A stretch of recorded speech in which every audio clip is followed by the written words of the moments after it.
Bonjour et bienvenue dans cette nouvelle vidéo qui est la deuxième vidéo des tests de personnalité tirés du MBTI. Nous avons déjà vu si tu utilisais la logique ou l'émotion dans la première vidéo. Aujourd'hui, nous allons voir si tu es extraverti ou introverti. Alors tout d'abord, il y a un test à faire comme toujours. Tu peux soit faire le test dans mon blog, soit télécharger le PDF. Tu trouveras les deux liens en bas dans la description. Donc, extraverti, introverti. Avant d'aller plus loin, une petite remarque. Sache que ça n'a rien à voir avec la confiance ou la timidité. C'est quelque chose qui a à voir avec l'énergie et d'où tu vas tirer ton énergie. Je t'explique. Une personne extravertie, elle va tirer son énergie du monde extérieur. C'est-à-dire en étant avec les gens, en discutant avec les gens et en faisant des activités avec les autres. Une personne introvertie, quant à elle, va tirer son énergie d'elle-même en étant seule, en réfléchissant et en pensant. Et là, tu vas me dire, attends, mais j'ai rien compris, qu'est-ce que tu racontes, mais comment est-ce que je sais d'où je tire mon énergie? Eh bien, je te donne un exemple tout simple. Imaginons que tu as passé une journée très difficile au travail, une journée très stressante. Quand tu reviens à la maison, qu'est-ce que tu préfères faire? Tu préfères sortir avec tes amis, t'amuser et être avec les gens, rencontrer des gens, ou tu préfères rester à la maison, regarder la télé? Eh bien, ton choix va définir si tu es extraverti ou introverti, parce qu'une personne introvertie va préférer rester à la maison, une personne extravertie va préférer sortir. Pourquoi? Parce que c'est une question d'énergie. Les introvertis rechargent leur batterie en étant seuls, les extravertis rechargent leur batterie en étant avec les autres. Comme je l'ai dit au début, extraverti, introverti, ça n'a rien à voir avec la confiance. Par exemple, une personne qui sait bien communiquer devant de grands groupes de personnes, tu vas te dire, c'est sûr, il est extraverti. Eh bien, pas forcément, il peut être introverti. Parce qu'il y a certaines situations dans la vie où on est obligé d'être extraverti et certaines situations où on est obligé d'être introverti.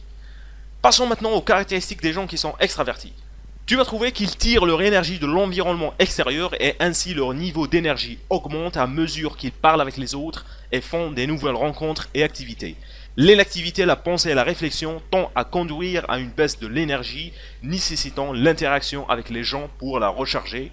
Ils sont très heureux quand ils sont entourés de gens et aiment dynamiser les autres.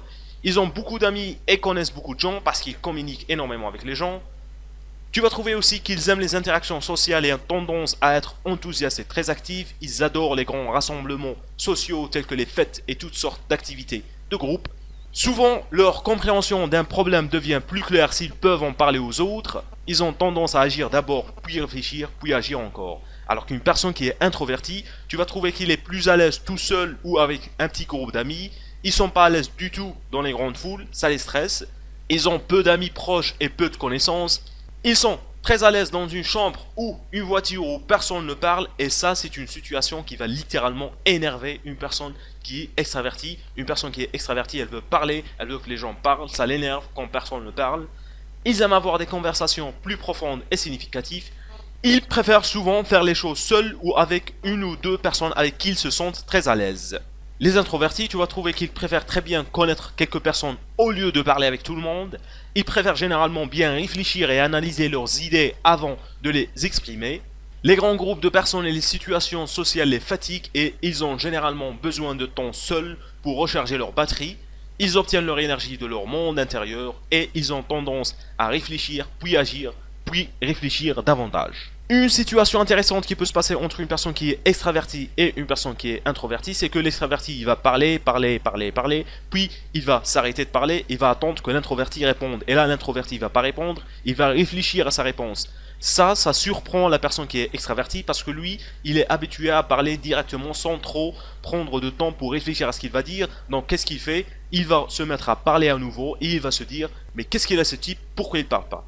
D'ailleurs maintenant nous allons voir comment les gens qui sont extravertis voient les gens qui sont introvertis. Ils les voient comme étant renfermés, réservés, antipathiques, égocentriques, timides, froids et distants, lents et difficiles à comprendre parce qu'ils s'expriment que très peu. Alors que les introvertis voient les gens qui sont extravertis comme étant arrogants, intrusifs, bavards, accablants, brouillons et trop autoritaires.